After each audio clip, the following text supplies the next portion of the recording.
On this edition of FedGov Today with Francis Rose, building the Pentagon's cyber workforce of the future. Former Army CIO G6 Lieutenant General Susan Lawrence, U.S. Army retired, on this edition of FedGov Today in just a moment. First, though, your agency's customer experience modernization efforts shouldn't be all digital. You'll learn why and how to modernize one of the oldest customer interactions at the Contact Center Summit, coming April 30th at the Carasoft Conference and Collaboration Center in Reston. Government and industry leaders will show you how AI and data can make your job and your customers' experience better. You can read more about the event and register at fedgovtoday.com/events. The Defense Department's cyber and technology workforce has a roadmap for the future now after the recent 2025 Cyber Workforce Summit. Katie Arrington, performing the duties of the Chief Information Officer of the Defense Department, told you about it on FedGov Today TV last week. Lieutenant General Susan Lawrence, U.S. Army retired, is president and CEO of AFCEA International. She's former Army CIO G6. General, it's great to talk to you again. Welcome to the program. What's your takeaway from the Cyber Workforce Summit? What did you see there? What did you learn? What was the genesis of it and AFCEA's involvement with it? Welcome, General. Thank you, kind sir. And I have to tell you, this is the first time we've done something like this. We've talked about it before. As you know, 3 years ago, we made cybersecurity our North Star. And each of our flagship events, we've got one coming up we'll talk about in a minute, is surrounded about cybersecurity and how is it impacting our nation and our security as we go forward. So the one area that we keep addressing that we have a huge problem is the cybersecurity workforce. So we have this big demand, small workforce, and we've done a number of podcasts and webinars and white papers surrounding this.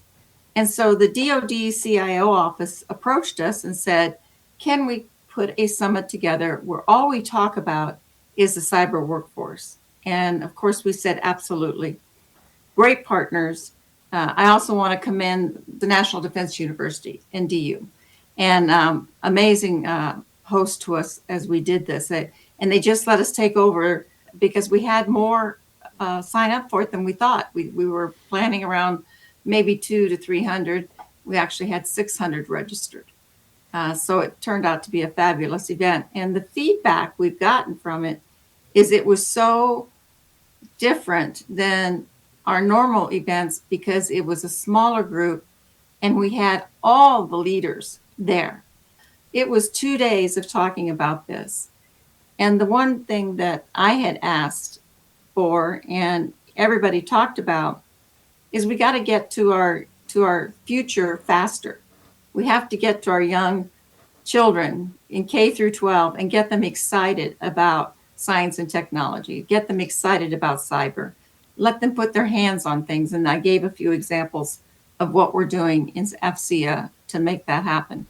But every one of them, from Ms. Harrington all the way through, talked about the need to continue to learn and educate our workforce on the importance of what they do and take care of them. What's your sense, both in the work that you do for AFCEA and in the information and learning that you did with those leaders at this event in particular, what's your sense of how the needs of the workforce have changed and the needs of the services have changed, for example, maybe since you were G6 up to today, given the way that the threat landscape has changed, the technology that the service members are using has changed, and so on, General? Absolutely, sir. It's called speed of the threat. Our adversaries can turn so quickly when we believe that we have found a solution, we've stopped them, we've put barriers up, and the next thing you know, they're light years ahead of us in another area that we hadn't considered. And that's why it's so important. And AFCEA just recently published a white paper that we're working with the current administration on, talking about national innovation strategy. How do we innovate faster than our enemy?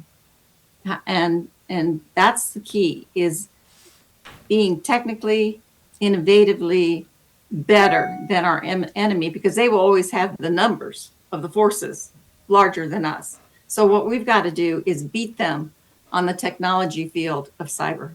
What are the steps that you're seeing effective organizations within the department doing to attract that talent, to keep that talent, and develop it so that those women and men want to stay in and want to stay in the department, not just stay in service to the nation? But the industry partners that you talk to all the time, I'm sure, talk about how they're as committed to serving the mission as the government side, but I imagine there's tremendous value for the services to have those folks stay in uniform or stay as civilians on the government side rather than flip badges.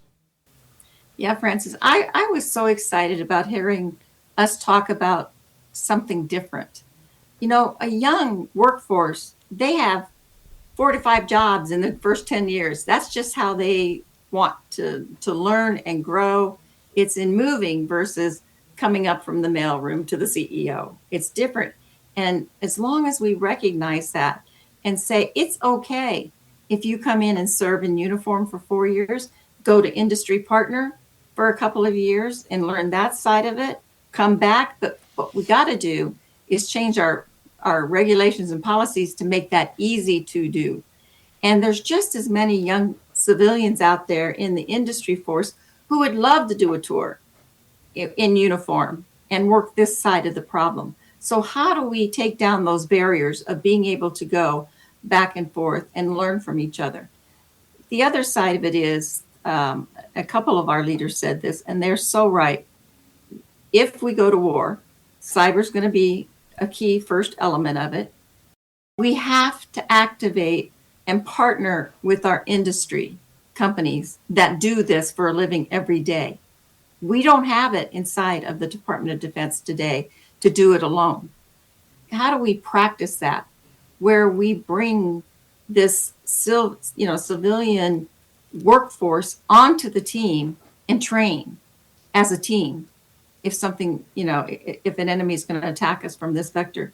That is the first time I have heard our leaders say, it's okay. This may be a joint force now, and not just joint in uniform, but joint in our country with our national industry partners.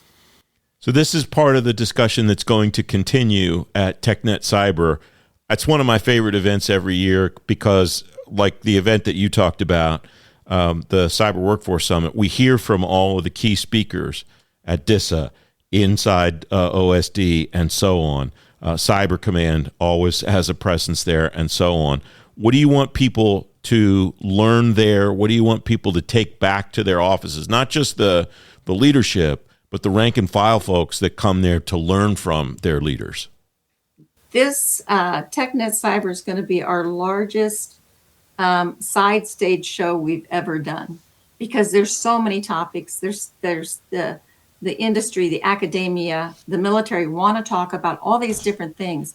So we're up to 12 different stages now, so that besides our normal keynotes, the day is going to be absolutely jammed with all these side programs and topics that people are asking us to bring the team together on to talk about. Again, the largest we've had at TechNet Cyber. Well, we are excited to be there again this year, and I don't know how many years in a row I've been coming, and I learn something every single year from a ton of different people, and I'm excited to see you there and see your colleagues with AFCEA and talk to the leaders and others, and I'm very glad to have a chance to talk to you today, General. Thank you for your time.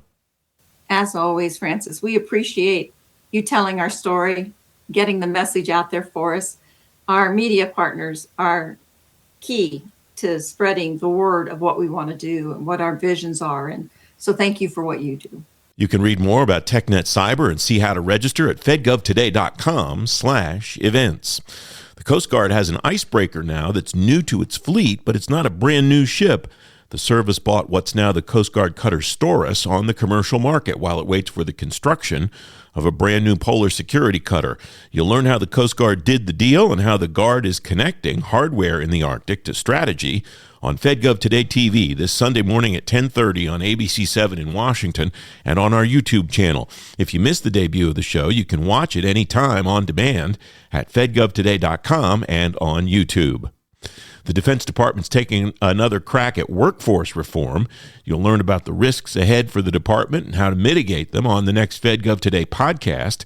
That's coming next Tuesday, and you can listen to every FedGov Today podcast anytime you want on Apple Podcasts, Spotify, or on demand at fedgovtoday.com. I'm Francis Rose. Thanks very much for listening.